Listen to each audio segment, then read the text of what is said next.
Olá, amigo do programa Brasil Consciência. Você tem medo de energia nuclear? Já se preocupou com relação à possibilidade da construção de uma nova usina atômica no Brasil? No programa de hoje, nós vamos mostrar que a energia nuclear pode ser usada para o bem, para salvar vidas. Nós visitamos um instituto de pesquisa em São Paulo que é especialista nisso. Acompanhe no VT. Legal, gente, estou aqui com o Efraim, dentro do IPEM. O IPEM fica dentro da USP em São Paulo. Efraim, que departamento é esse? O que vocês pesquisam aqui? Aqui é o Centro de Radiofarmácia do IPEM e aqui nós fazemos produções e pesquisa de radiofármacos e a distribuição de radiofármacos para todo o país. Para quem não conhece, o que é um radiofármaco? Radiofármaco é um medicamento como todos os outros, mas ele tem um componente radioativo. Ele é utilizado tanto para diagnóstico e tratamento de algumas doenças. Mas radiação não mata? Não, é usado para benefício da população e, nesse caso, para a saúde. Então mostra pra gente o que vocês fazem aqui. Vamos lá.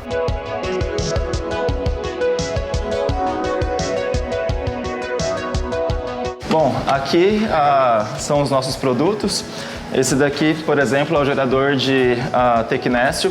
Hoje é produzido apenas aqui no IPEM e nós distribuímos para todo o Brasil. Por semana, aproximadamente 380 a 400 geradores são distribuídos e são todos produzidos aqui dentro do Instituto. O tecnécio é um elemento químico radioativo que foi descoberto na Itália em 1937 e que é usado para diagnósticos médicos em larga escala em todo o mundo. Ele é obtido a partir de um trabalho em outro elemento químico, o isótopo radioativo de molibdênio. Então, o molibdênio seria como o pai, ou a mãe, se você preferir, do tecnécio. Aqui dentro tem o radioisótopo molibdênio e o interesse pela medicina nuclear é pelo radioisótopo filho, né? No caso, o tecnécio, que ele é utilizado em mais de 80% dos diagnósticos para medicina nuclear.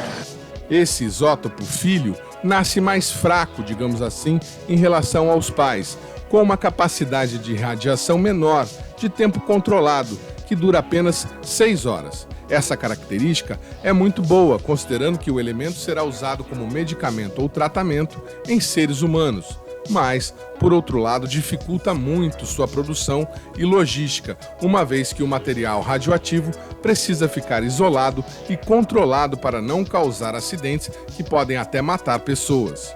Por isso, o gerador de tecnécio produzido pelo IPEM é tão importante.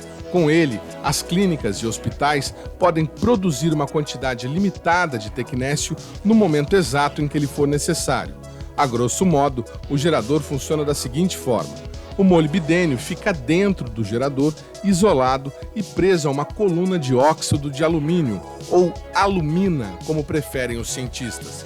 Ele passa por reações que provocam o que os pesquisadores chamam de decaimento do molibdênio. Neste momento, são liberados os isótopos filhos, no caso, o tecnécio. Diferentemente dos pais, os isótopos filhos não ficam presos na coluna de alumina. Então, os técnicos colocam soro fisiológico na abertura de entrada. Ele passa pelo sistema, saindo do outro lado, carregando o tecnécio, que será a base para a fabricação de medicamentos ou reagentes para exames. A afinidade química que ele tem também permite a ligação a marcação desse elemento radioativo com elementos frios, chamados kits liofilizados, ou também kits frios, simplesmente.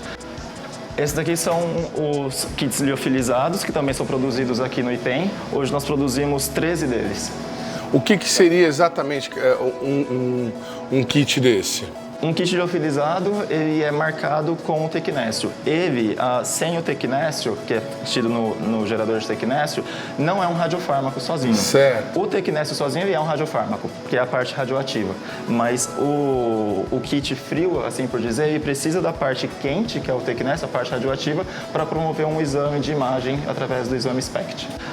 Devido a esse amplo leque de marcação dele, você transforma ele em diversos medicamentos diferentes. E com isso você pode atuar em diversos órgãos diferentes para encontrar exames, por exames de imagem, alguma disfunção do organismo humano, por exemplo. Nós estamos falando de quanto? Qual que é o volume desse material que vocês produzem aí mensalmente e enviam para as redes farmacêuticas brasileiras? De maneira geral, hoje aqui esse centro, ele produz 90% dos radiofármacos distribuídos no Brasil todo. E nós estamos falando só de SUS ou estamos falando de particular também? Tudo, SUS e particular. É interessante dizer que de todos os radiofármacos distribuídos no país, apenas 30% é pago pelo SUS. Se você pensar em número de procedimentos, nós conseguimos, com esses radiofármacos fornecidos pelo IPEM, são realizados aproximadamente 2 milhões de procedimentos por ano em todo o Brasil. 2 milhões de exames de diagnóstico? Ou terapia. Ou terapia. Em nossa visita ao IPEM, nós conversamos também com a farmacêutica responsável por todos os produtos feitos no Instituto. Vamos conversar com ela para saber como é que estão as pesquisas nessa área no Brasil no momento e também como anda a formação de mão de obra especializada. Acompanhe. Bom, eu estou aqui no Instituto desde 83, iniciei aqui como aluna de pós-graduação e acabei ficando depois como concursada, né? Atualmente eu sou farmacêutica responsável pela produção de radiofármacos aqui do IPEM e sou a gerente do setor de garantia da qualidade. Atualmente nós comercializamos 32 radiofármacos diferentes, né, de diferentes categorias. Mas o nosso carro-chefe, do ponto de vista de representatividade, é o gerador de molibdênio e tecnésio, né, que vocês vão ter oportunidade talvez de filmar uma unidade para mostrar para o pessoal. Mas esse gerador, ele, na verdade, ele representa a oportunidade de disponibilizar nas diferentes regiões do país um elemento radioativo de meia-vida curta, né? E esse radiofármaco ele pode ser preparado, então, nos ambientes das radiofarmácias hospitalares, nos lugares assim mais distantes do país, né? Mas de uns anos para cá também tem crescido o interesse e a importância de radiofármacos para terapia, principalmente terapia de câncer, né? Então, hoje, por exemplo, nós temos algumas linhas de produtos que são direcionados para a terapia de câncer, câncer de tireoide, como é o caso do iodo 131 solução, que já é utilizado há muitos anos, um dos primeiros radiofármacos a ser utilizado no país, se não o primeiro radiofármaco a ser utilizado no país, né?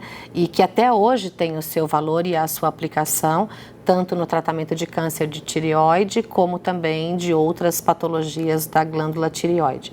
E produtos mais modernos, né, que são baseados, por exemplo, em peptídeos radiomarcados com elementos radioativos como o lutécio 177, e esse produto se dirige especificamente e localiza receptores que estão situados nas células de tumores neuroendócrinos, por exemplo, e fazem a terapia desse tumor.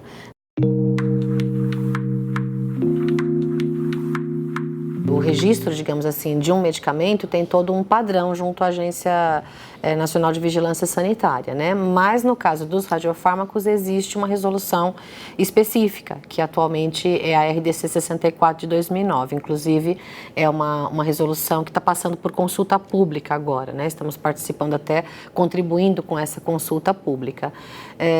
Então, é um processo que depende muito se o radiofármaco ele já é produzido e utilizado no país há um certo tempo, sendo considerado, por exemplo, um radiofármaco consagrado, e aí a gente pode se valer, por exemplo, de resultados de estudos clínicos publicados na literatura para registrar esses produtos, ou se trata, por exemplo, de radiofármacos novos, como nós temos aqui uma tradição de desenvolver produtos novos, né? Muitas vezes produtos que já estão sendo utilizados lá fora, que a classe médica nuclear brasileira demanda aqui do Instituto.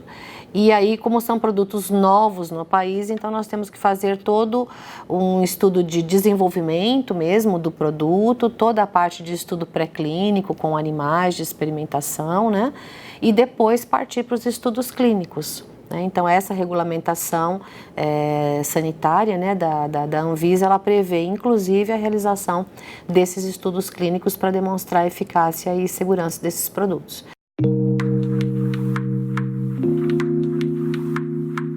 Agora, nós estamos trabalhando no projeto de desenvolvimento de um outro radiofármaco para terapia de tumor de próstata, também marcado com o Lutece 177. Esse já vai ser enquadrado na legislação nova, então já nos obriga a fazer todo o estudo pré-clínico que estamos realizando aqui agora, com animais de experimentação. O Instituto tem biotério, prover esses animais para os nossos projetos de pesquisa, né? Já contratamos também toda a parte de estudo toxicológico, né, que também é necessário que seja feito com animais de experimentação. E já temos um convênio, por exemplo, agora com o Hospital do Câncer de Barretos, já está estabelecido esse convênio, para fazer a parte clínica, né? Quando a gente tiver... Já fizemos, inclusive, alguns pacientes, não ainda dentro do protocolo clínico randomizado, mas dentro de um estudo compassivo que foi realizado. Já temos 5 pacientes que estão sendo tratados de câncer de próstata, né? De metástase, desculpa, de câncer de próstata no Hospital do Câncer de Barretos, né? E pretendemos agora conduzir os estudos clínicos mesmo, para demonstrar a eficácia e segurança do produto para efeito de registro. Órgão público, né, a gente depende sempre de financiamento, às vezes até problemas relacionados à aquisição de insumos mesmo para tocar a parte de pesquisa, né? Então a gente passa por vários percalços no meio do caminho. Mas assim, eu diria que num estudo assim, dentro de um cronograma bem planejado, né, uns 2 anos para desenvolvimento do produto e dos estudos pré-clínicos e mais de 2 a 3 anos para a condução dos estudos clínicos.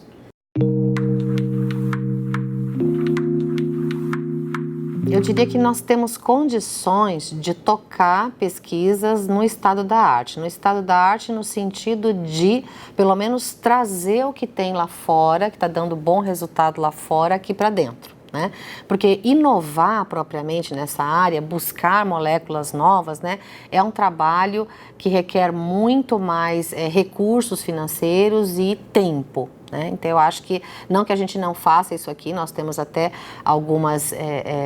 alguns projetos ligados à inovação, né? Mas eu acho que a gente tem uma preocupação maior nesse momento de aproximar a medicina nuclear brasileira, oferecer para a medicina nuclear brasileira aqueles radiofármacos que estão surgindo lá fora, né, como novidade, que tenha potencial tanto para o diagnóstico como para a terapia.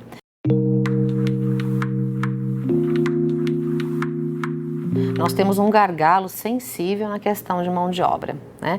Porque principalmente eu diria que os pesquisadores do Instituto, eles estão envelhecendo e se aposentando. É uma ordem meio que natural das coisas.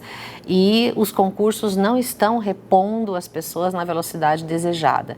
E muito conhecimento acaba se perdendo. Então, hoje a gente trabalha muito no desenvolvimento de novas moléculas com alunos de pós-graduação. A nossa força motriz hoje aqui para desenvolvimento de novos produtos são os alunos de pós-graduação e os nossos cronogramas estão atrelados a esses cronogramas de pós-graduação.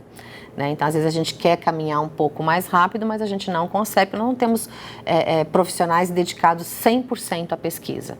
Aqui quem orienta também é gerente de garantia da qualidade, também faz controle de qualidade, também trabalha na produção.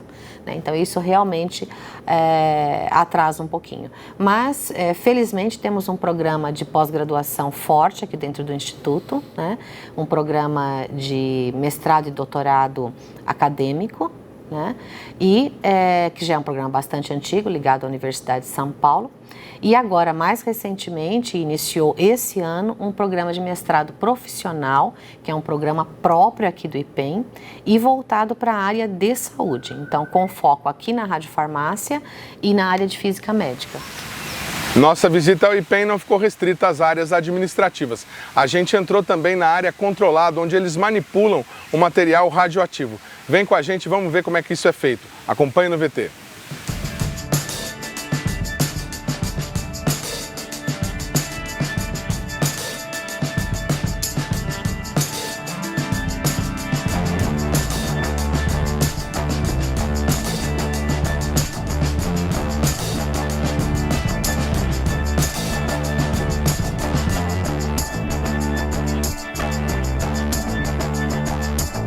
Então, aqui é um laboratório de manipulação, onde nós fazemos a produção dos radiofármacos. E a produção dos radiofármacos ela é feita dentro do interior de uma célula de processamento, que é o que ele está manipulando. Essa célula ela é estanque, com pressões negativas. Também uma parede de chumbo para proteger o operador da radiação que é emitida de lá de dentro.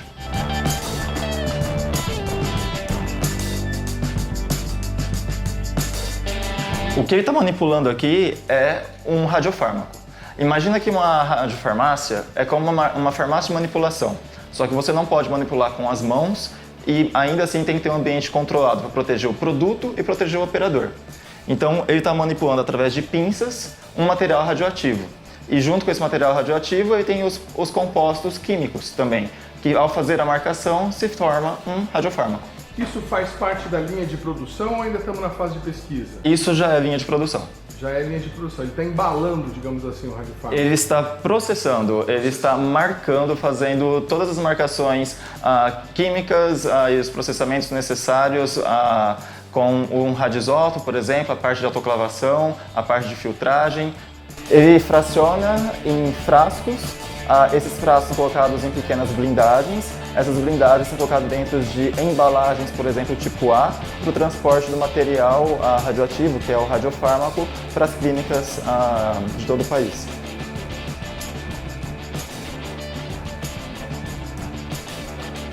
Quantos anos faz que o senhor trabalha aqui? 36. 36 anos. O senhor tem medo de trabalhar com esse tipo de material? Não, nem um pouco. Já teve algum acidente aqui, alguma vez algum colega, alguém passou mal por algum motivo? Não. Nunca aconteceu? O que o senhor fala em casa quando você vai na festa do sobrinho no final de semana? O senhor fala para ele que você trabalha com o quê? Eu trabalho com medicamentos, faço medicamentos para medicina nuclear. É o que eu falo. Todas as pessoas da minha família sabem o que eu faço. Ninguém acha que o senhor trabalha numa usina nuclear? Sabe? Sabe? Sabe. Não usina, né? Mas no centro de produção.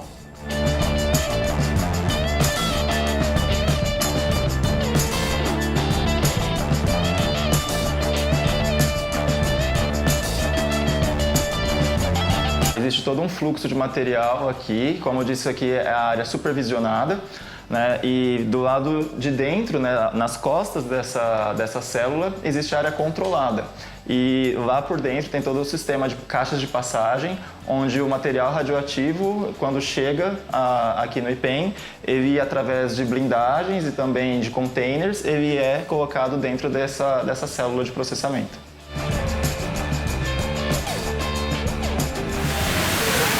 O programa Brasil Consciência vai para um rápido intervalo e a gente volta no instante só, não saia daí.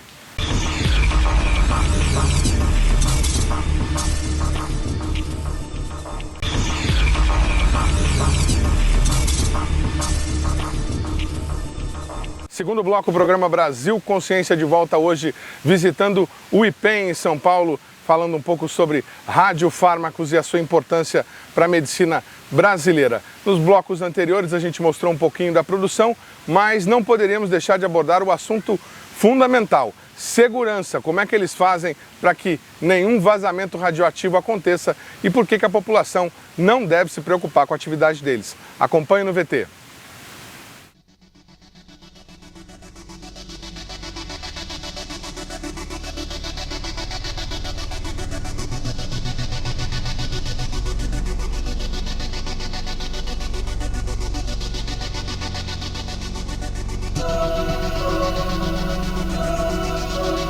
A radioproteção ela tem um papel realmente de garantir a segurança, tanto dos trabalhadores quanto do meio ambiente e dos indivíduos do público.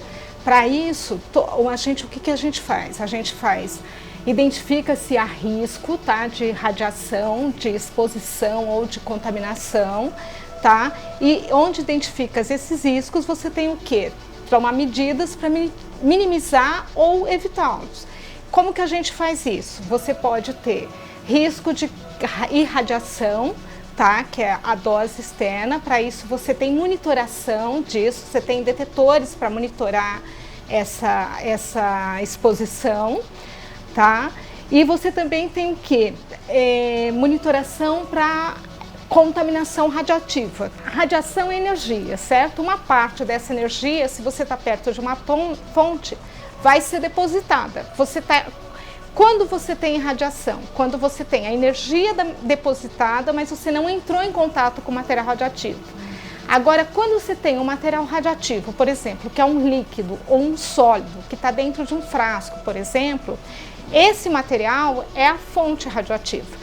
O risco de radiação sempre existe, porque isso é um material radioativo, está emitindo radiação, está emitindo energia. Só que se você entrar em contato com esse material, por exemplo, cair um líquido na sua mão, você tem o quê? A contaminação radioativa. Você tem uma parte do material, uma quantidade indesejável de material num tecido ou num indivíduo que não era para estar aí. Aqui se trabalha muito com fonte não selada, que há tanto o risco de contaminação quanto o risco de radiação. Tá? Para o risco de contaminação, o que se faz? Monitora, por exemplo, todas as roupas que são usadas quando a pessoa está entrando numa produção, ela sai da produção, ela tem que se monitorar para garantir que ela não está contaminada.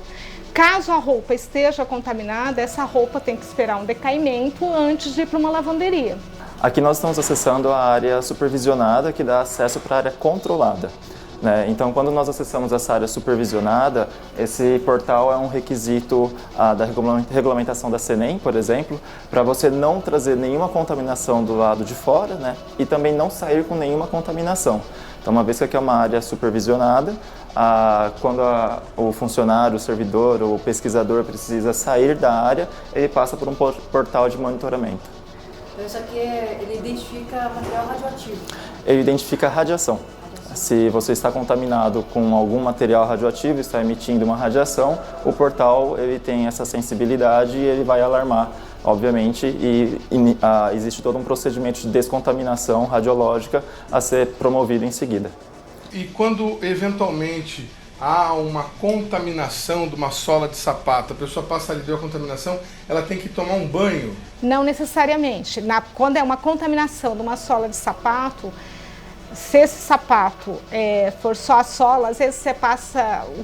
água e sabão é um dos melhores métodos para você descontaminar, tá? E aí você passa uma toalha de papel, vê se essa contaminação é transferível, se for, ela vai ficar na sola, esse papel que você limpou vai para o rejeito radioativo e o sapato vai ser liberado. Se caso você não consiga tirar, aqui como é radiofármaco, que a meia-vida é curta, o tempo de meia-vida é curto, espera um tempo decair. Dependendo do que for, o sapato vai ficar uns 5 dias numa sala e depois aí você pode e depois volta a ser utilizado. Legal. Todo material que entra numa área de produção e que vai sair para uma área, vamos dizer assim, uma área livre, uma área comum, elas são monitoradas. Tá? Para evitar justamente garantir que esse material não esteja contaminado e que esteja e aquilo que for lixo esteja dentro dos limites que podem ser descartados, por exemplo, um lixo sólido urbano.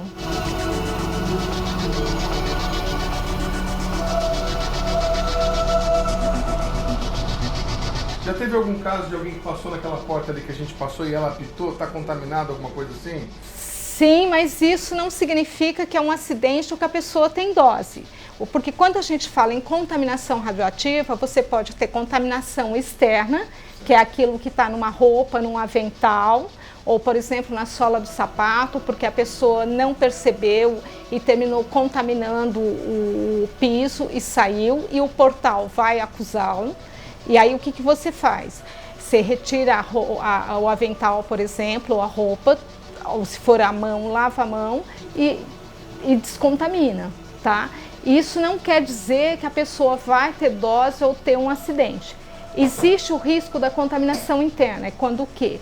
Essa pessoa inalou ou ingeriu o material, tá?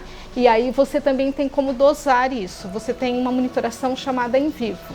E aqui, aí você pode me perguntar, aqui no tempo que você trabalha, alguém ultrapassou os limites anuais de dose? Não.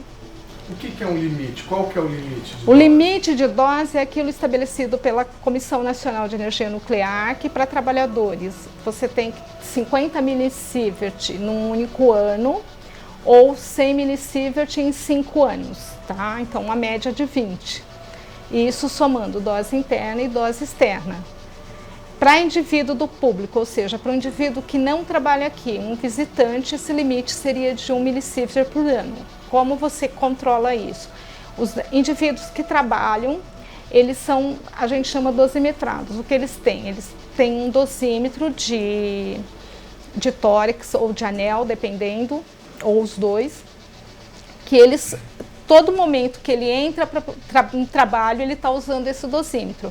Ele usa durante um mês e isso depois vai para um laboratório, porque é um laboratório credenciado que faz isso. E a gente tem a soma, controla essas doses.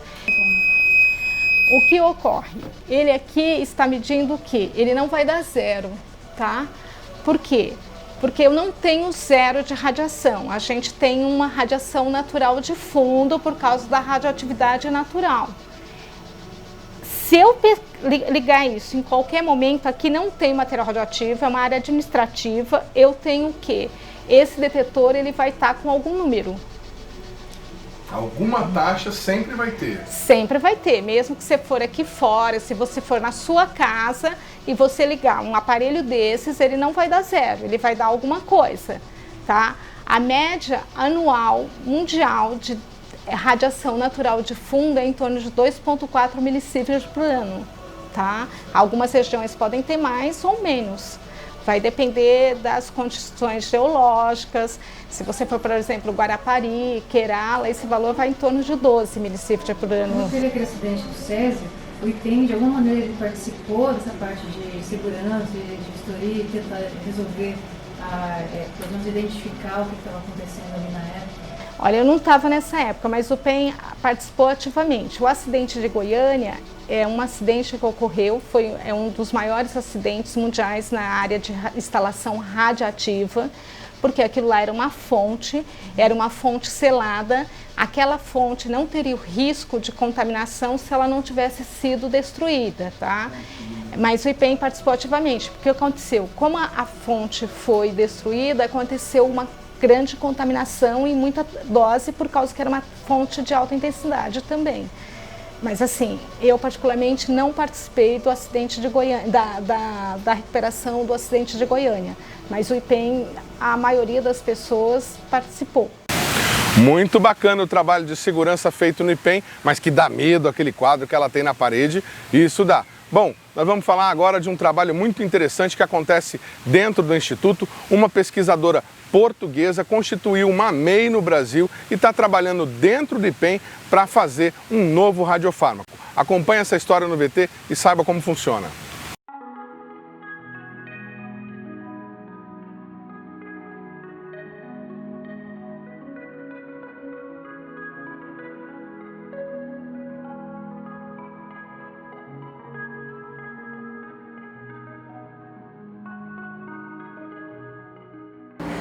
Este é um laboratório de pesquisa e desenvolvimento, então vocês vão ver várias capelas onde a gente faz processos de radiomarcação, de compostos novos, a gente sintetiza moléculas novas, tudo para usar como ferramenta de diagnóstico. Então a gente usa como modelo maioritariamente, mas não só, modelos tumorais, então a gente aplica esses radiofármacos que a gente sintetiza aqui em modelos animais para ver se eles servem para diagnosticar câncer, doenças neuroinflamatórias, então tem várias vertentes aí da pesquisa, doença de Chagas também, então são vários aspectos de gerar novos produtos. Então, no caso, a gente está gerando novos radiofármacos para aplicação para o diagnóstico, mais voltado para o diagnóstico, no caso.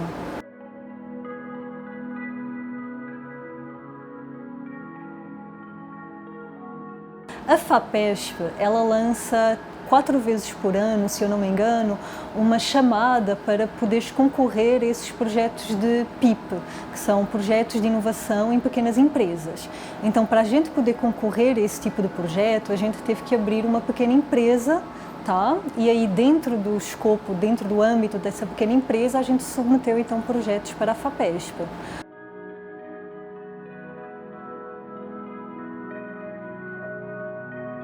No meu caso específico, a gente está desenvolvendo moléculas que são chamadas de aptâmeros para diagnóstico de uma molécula em especial que ela é super expressa em casos de câncer de mama, que é uma molécula chamada HER2. Então, a gente construiu essa molécula, fez a parte de adicionar um componente radioativo nela, não é? A radiomarcação, e aí a gente testou e validou que realmente essa molécula ela é capaz de reconhecer células tumorais que expressam HER2, no caso essa proteína que é super expressa em casos de câncer de mama. Então a gente validou esse processo que a gente fala in vitro, em células, e validou em animal, in vivo.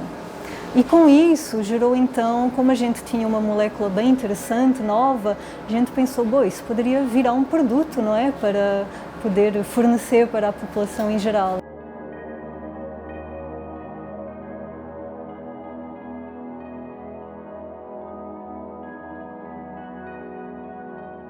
Então a gente submeteu o projeto, que na fase 1, que é a fase de validação da molécula, se aquilo realmente vai ter aplicabilidade, a gente validou essa molécula e agora a gente acabou de termos a fase 2 aprovado, que é um projeto que é por 2 anos, em que eles financiam não só a bolsa, como bolsas de treinamento técnico e também dão dinheiro para a gente desenvolver a nossa pesquisa nessa área.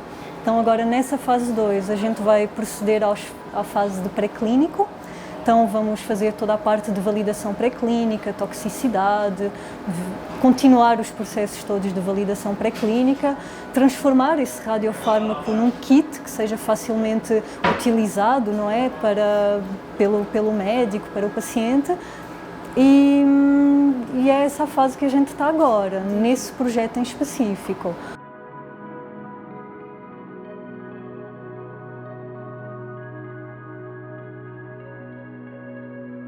Por enquanto a gente está focado, o grupo está meio focado no diagnóstico, mas nada impede que a gente não consiga, após a gente desenvolver um radiofármaco para diagnóstico, nada impede que a gente consiga apenas trocar o radioisótopo e colocar um radioisótopo que seja terapêutico.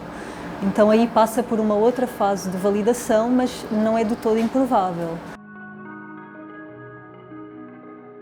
E de momento a gente está com 2 projetos PIP aprovados, também de uma outra aluna que derivou desse laboratório do grupo do Dr. Emerson, e que vai desenvolver uma molécula nova para doenças neuroinflamatórias.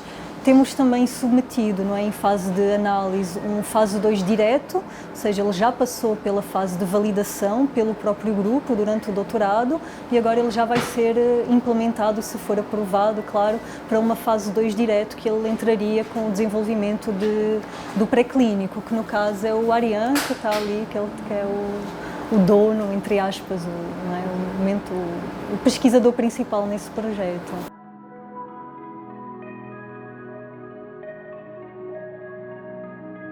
E a gente está desenvolvendo isso em parceria com o IPEM. Então o IPEM está cedendo o laboratório, está cedendo toda a estrutura, está dando também o seu aporte, acaba por ser um aporte financeiro e estrutural que ele está dando, não é?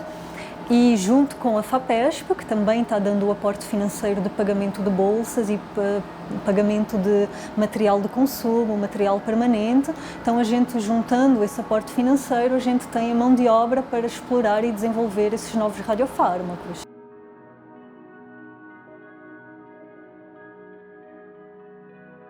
O IPEM é um instituto fundamental dentro da medicina e da pesquisa científica brasileira, mas tem gente no instituto que acredita que ele possa oferecer ainda mais para a sociedade. Vamos saber um pouco dessa história num VT em que você conhece o diretor do instituto.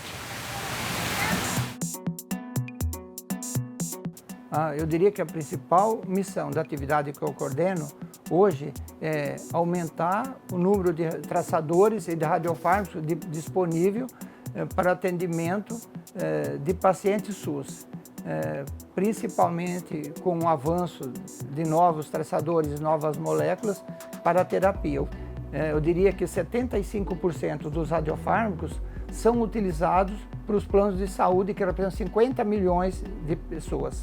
E do outro lado, nós temos 150 milhões de pessoas que utilizam apenas 25% da quantidade de radiofármacos que é disponibilizado e que tem acesso no serviço de medicina nuclear. Quer dizer, eu acho que a grande missão do IPEM e das instituições públicas é colocar esses radiofármacos para esses pacientes de 150 milhões.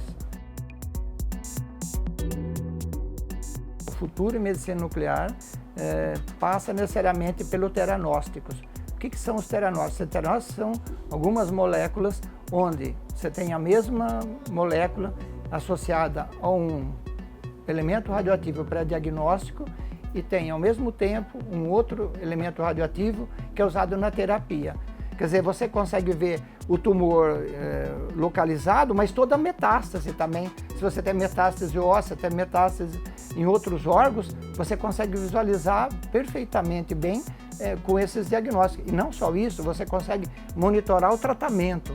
Quer dizer, se o paciente está evoluindo ou não, você fez tratamento mesmo com quimioterápico ou com material radioativo, você pode determinar se aquele tratamento sendo eficaz ou não. Não é uma imagem morfológica, né? Eu estou falando de mecanismos bioquímicos, onde você vê se o tumor capta mais ou capta menos. Isso determina também a abordagem do paciente, a seleção do paciente.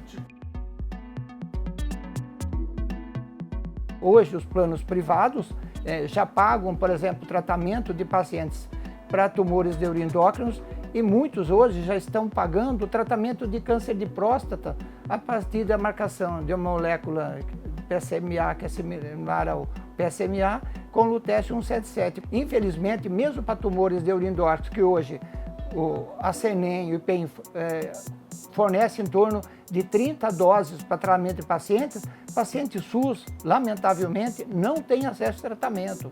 E é indiscutível, vocês podem ter contato com alguns hospitais, como o Hospital das Clínicas, o Hospital do Câncer aqui em São Paulo, e verificar qual tão eficaz que é isso daí. 50% ou mais, 60% responde ao tratamento. O IPEM hoje produz, por exemplo, vamos dizer, esse radiofármaco para tratamento imunológico uma vez por semana. Podia fazer segunda, terça, desde que houvesse demanda. Nós temos uma carência enorme de recursos humanos, né? Sem o qual não adianta ter reator, não adianta ter outros instrumentos utilizados para a obtenção e produção desses radiofármacos. Nós produzimos iodo 131 aqui no IPEM, mas por absoluta falta de recursos humanos, em função das aposentadorias, nós fomos obrigados a suspender. Nós produzíamos também localmente, dos aceleradores cíclotons, produzimos galho 67 associado a molécula de citrato para infecção, focos de infecção. Produzimos talho 201 para estudo de viabilidade do miocárdio e tudo isso foi descontinuado.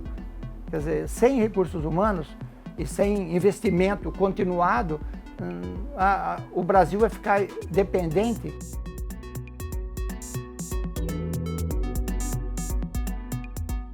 Eu acho que não é só a questão econômica, é a questão do conhecimento. À medida que essas pessoas que estão se aposentando ou estão indo embora, retomar esse processo mais adiante é muito complexo. Não é? É uma questão complexa. A perda do conhecimento, a gestão do conhecimento é vital quando você não tem continuidade das atividades. As pessoas levam embora o conhecimento. Uma coisa é aquilo que está escrito num paper, está escrito num documento técnico. Outra coisa é a vivência, a experiência das pessoas nesse processo. Isso não tem como você mensurar. E aí você começa a entrar numa situação muito complexa de riscos, né? Pela falta de pessoas, tanto de pesquisa como a própria produção, né? Eu não tenho dúvida disso, de que a privatização necessariamente vai levar ao menor acesso das pessoas à medicina nuclear. O IPEM está esse ano comemorando 60 anos de atividade na parte de radiofármacos. Eu diria que milhões de pacientes foram tratados sem que se tenha tido nenhum problema do ponto de vista clínico esses pacientes. Quer dizer, eu diria que o país vai ficar órfão de um grande centro de pesquisa e desenvolvimento. Muitos pacientes terão que recorrer ao tratamento no exterior e contar com toda a dificuldade para serem tratados. O IPEM sempre teve a liderança em pesquisa e desenvolvimento. Eu acho que a produção é importante, é fundamental, mas a pesquisa e desenvolvimento é fundamental, porque é aí que nascem os novos processos, nascem novos radiofármacos, onde se faz estudos clínicos, pré-clínicos, se desenvolve novas moléculas e novas possibilidades. O programa Brasil Consciência vai para um rápido intervalo e volta já já com informações sobre o anúncio anual do PRODES. É um instante só, não saia daí.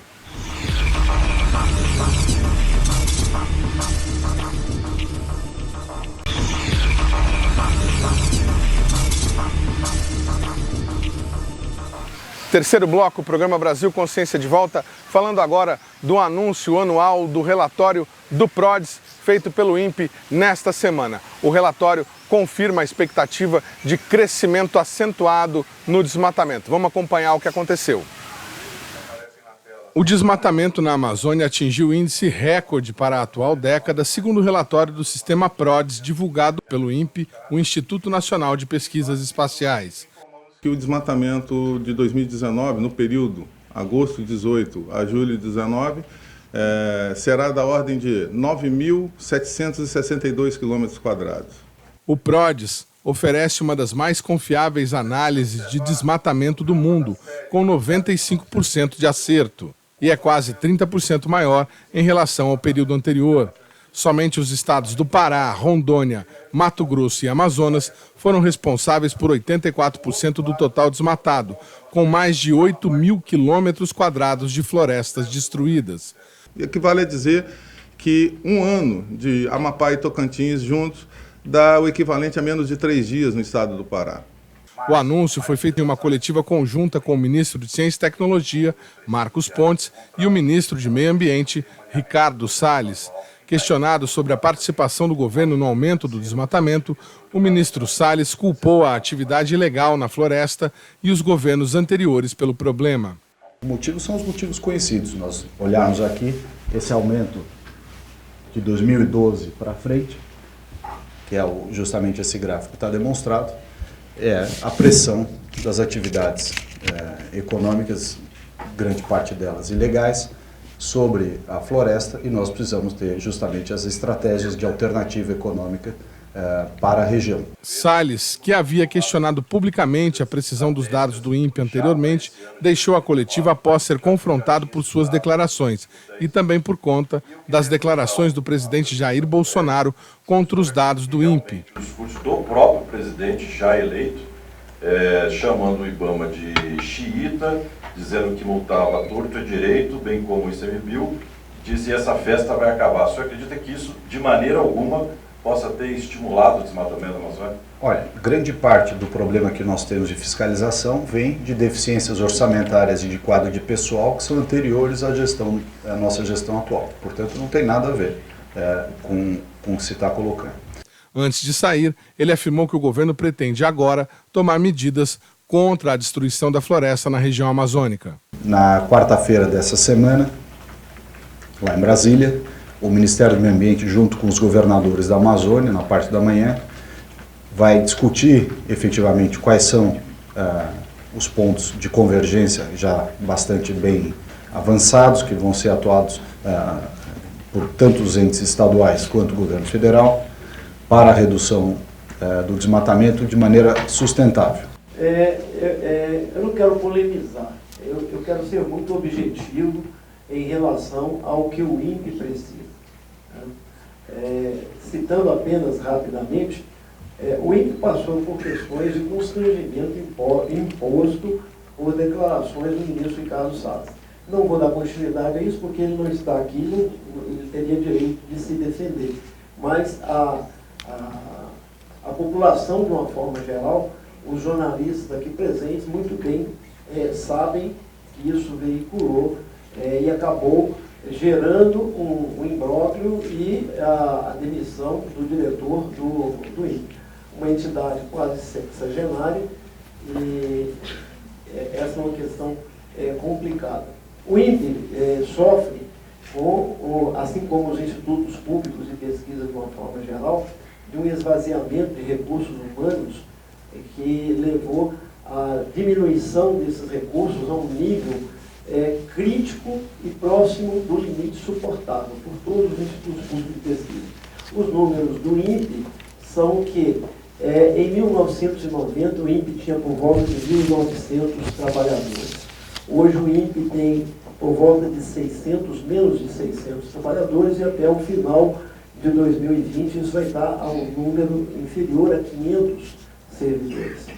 Essa é uma situação muito complicada que acomete o INPE, acomete também ao CNPq, que hoje tem, nessa mesma base histórica, aproximadamente 30% dos servidores que tinha naquela época.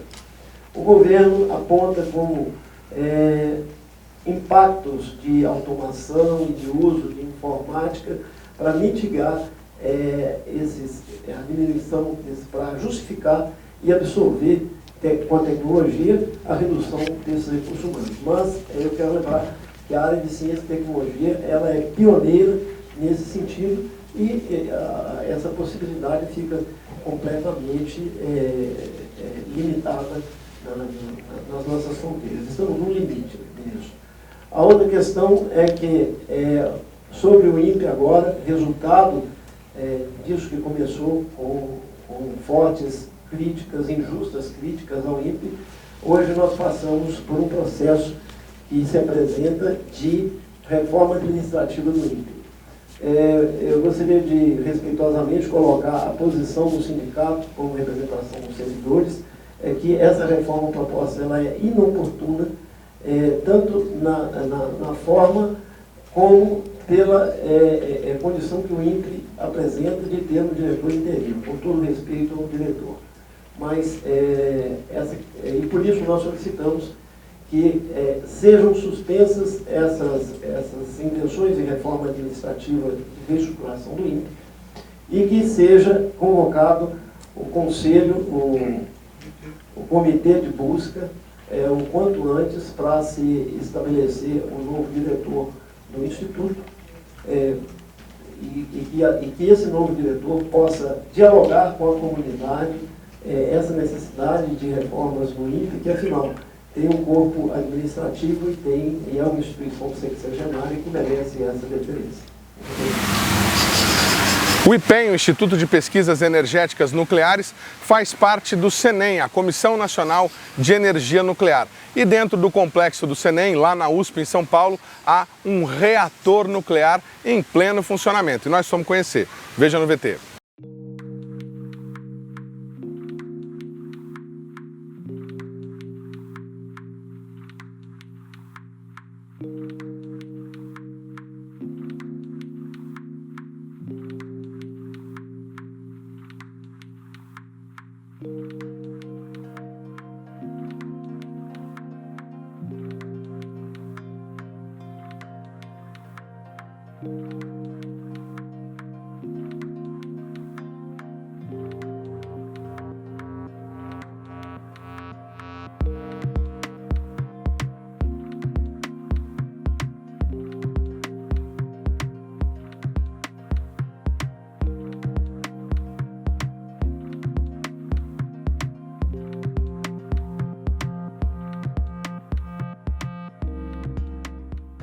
Isso daqui é a sala de controle do reator.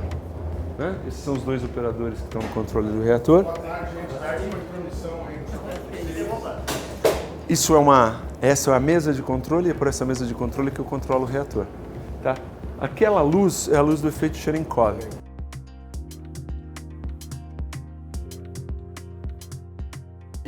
O que vocês estão monitorando? Por que vocês têm câmeras de área externa e interna? As câmeras de área, isso daqui seria para segurança física, né? Então você tem um controle de quem está entrando ou saindo dentro do prédio do reator. Na realidade, isso não é imperativo para operar o reator. Tá. Imperativo para operar o reator é a mesa de controle do reator. Certo. Tá? Isso seria o cerne, o núcleo, a parte mais importante de um reator, seja ele de pesquisa, seja ele de potência. Exatamente. O que você está vendo aqui são 4 botões. Esses 4 botões, né, na realidade 8, um que sobe e outro que desce. Eu tenho 4 barras, 3 de segurança e uma de controle que eu insiro dentro do núcleo do reator. À medida que eu vou tirando essas barras, a produção de nêutrons vai crescendo. À medida que eu vou inserir barras de controle, a gente chama, porque elas são feitas de um material absorvedor de nêutrons. Tá? Porque o que acontece no núcleo? O núcleo tem 25 elementos combustíveis, no caso o nosso núcleo, cada núcleo tem a sua particularidade, e dentro de um núcleo de um reator você tem a reação nuclear em cadeia, né? Reação de fissão em cadeia. Qual que é a lógica da reação de fissão? O nêutron bate no núcleo de urânio 235, ele se fissiona, quebra em dois pedaços, daí saem dois nêutrons, esses dois nêutrons por sua vez vão bater em outros dois núcleos que vão emitir 4 nêutrons, então eu tenho a reação em cadeia. 1, 2, 4, 8, 16, exponencialmente. E essas barras servem para quê? Para controlar essa quantidade de nêutrons. Como elas são absorvedoras de nêutrons, à medida que eu insiro, eu diminuo a população de nêutrons. À medida que eu levanto essas duas barras, eu aumento a população de nêutrons. A lógica do reator funciona da seguinte maneira, né? A gente diz que o reator ele está crítico a 4,5 megawatts. 4,5 megawatts é a quantidade de calor que o núcleo libera. O fato dele estar crítico é que a população de nêutrons não varia durante o tempo, né? Então eu tenho sempre a mesma população de nêutron constante, e essa reação de fissão ela emite um calor. O calor que o nosso reator é licenciado para liberar é 5 megawatts. A gente libera um pouquinho menos, 4,5, para operar dentro da segurança. Isso é um detetor Geiger, ele está medindo a contaminação. A ideia do detetor Geiger é o seguinte, ele tem que apitar, porque se ele não apitar, ele não está medindo radiação nenhuma. Como a radiação é estatística, alguma coisa... E a gente tem uma radiação natural... Exatamente. Ele é extremamente sensível, por isso que ele apita.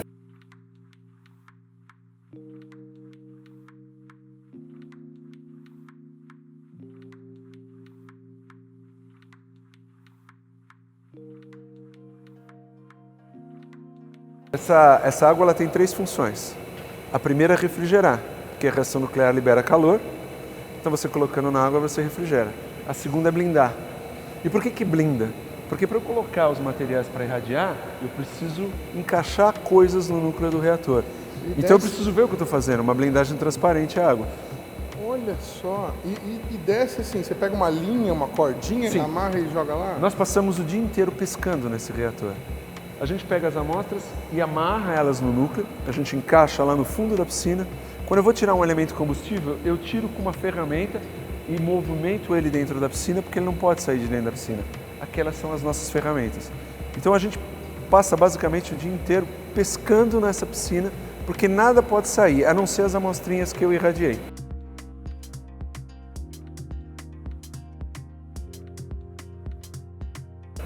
Aí eles vão ficar guardados aí dentro da ordem de bilhões de anos. Esse é o problema da energia nuclear. O elemento combustível não pode sair do núcleo da piscina. Nunca? Nunca. Quer dizer, nunca não. Daqui a 10 bilhões de anos vai poder sair. Vamos falar um pouco da história desse reator. Você falou que ele é de 1957. Exatamente. Por que esse reator foi construído? Você tem essa informação? Esse reator ele foi construído em 1957 no projeto dos Átomos pela Paz, que o presidente Eisenhower dos Estados Unidos começou a disseminar a área nuclear pelo mundo. Mas a área nuclear de pesquisa, né? Esse daqui é um reator nuclear de pesquisa. Ele serve para produção de pesquisa e produção de radioisótopos, basicamente. Como é que funciona isso? O que está acontecendo ali? Por que tem aquela luz azul? Então, ali no fundo da piscina, eu tenho o núcleo do reator. O núcleo do reator é uma quantidade de urânio X, que a partir de um nêutron, esse nêutron se choca com o núcleo do urânio, esse núcleo se fissiona, ou seja, ele quebra em dois pedaços e de lá saem dois nêutrons. Esses dois nêutrons, por sua vez, vão bater em outros dois núcleos que vão gerar mais 4 nêutrons. Então, de um nêutron eu tenho 1, 2, 4, 8, 16, eu crio uma reação em cadeia. Aí o que acontece? Esses nêutrons, eles atravessam o meio material, esses nêutrons e outras radiações. Quando eles atravessam esse meio material, os átomos ficam excitados. E nesse processo de excitação, para se desexcitar, os elétrons voltam às camadas originais, ele emite essa luz característica que é a luz do efeito Cherenkov, né? Pavel Cherenkov ganhou o prêmio Nobel, se eu não me engano, em 1958, descobrindo uma fonte dessa luz azul. Ou seja, uma luz azul com essas características você só vai ver num reator nuclear de pesquisa. E que tipo de pesquisa é feita hoje aqui dentro desse reator, só a USP usa? Temos outros institutos? Não. Esse reator ele é utilizado para a produção de radioisótopos e ele é utilizado para pesquisa em física nuclear e em química nuclear. A ideia é o seguinte, se você quiser trazer alguma coisa para irradiar, o que seria irradiar? Trazer alguma coisa para colocar na frente do núcleo e os nêutrons atravessar por ele e ele transmutar, você vai precisar chegar aqui, conversar com a gente vai estabelecer um procedimento. Se a sua amostra não coloca nenhum risco para o reator, a gente vai receber a sua amostra e irradiar para você e devolver. Qualquer instituto, qualquer área de pesquisa pode usar, desde que não coloque em risco o reator. Isso tem algum custo do pesquisador? Não. Não? Não tem nenhum custo do pesquisador. Tem o custo, talvez, dele trazer a amostra, ele próprio, mas o IPEM não cobra nada dele. E o reator funciona hoje com um corpo técnico de quantas pessoas? Vocês são quantos cuidando desse Nós somos os operadores do reator, né? Os operadores do reator são, de fato, os caras que operam a máquina, né? Nós temos mais ou menos em torno de 25 pessoas. Né? 24 horas? Não. O reator ele liga de segunda a quinta, às 7 horas da manhã e vai desligar mais ou menos às 4 horas da tarde. Então a gente liga de manhã e desliga à tarde todo dia. Né? De segunda a quinta e sexta a gente tira para manutenção. Você tem quantos anos aqui trabalhando no reator? Eu tenho no IPEM, eu tenho 35 anos de IPEM. Aqui no reator eu tenho 20 anos.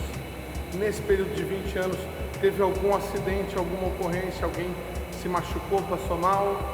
Não. No reator nunca teve um acidente. E quem quiser vir conhecer o reator, um estudante, um interessado? Sim. Normalmente as visitas funcionam de terças e quartas-feiras, entre 10 ou 2 horas da tarde também pode ser.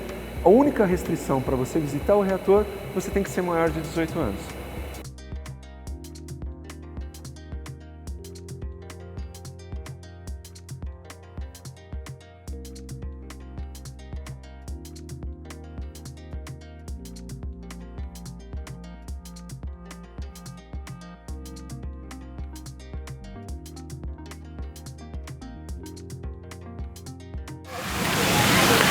O programa Brasil Consciência vai ficando por aqui.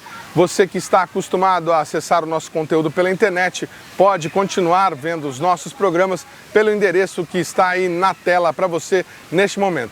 Você que quiser conhecer os demais programas produzidos pela Rádio SINDI-CT, deve acessar a nossa página do Facebook, que também está aí para você na tela. Nós voltamos em uma semana com mais conteúdo inédito para você. Tchau!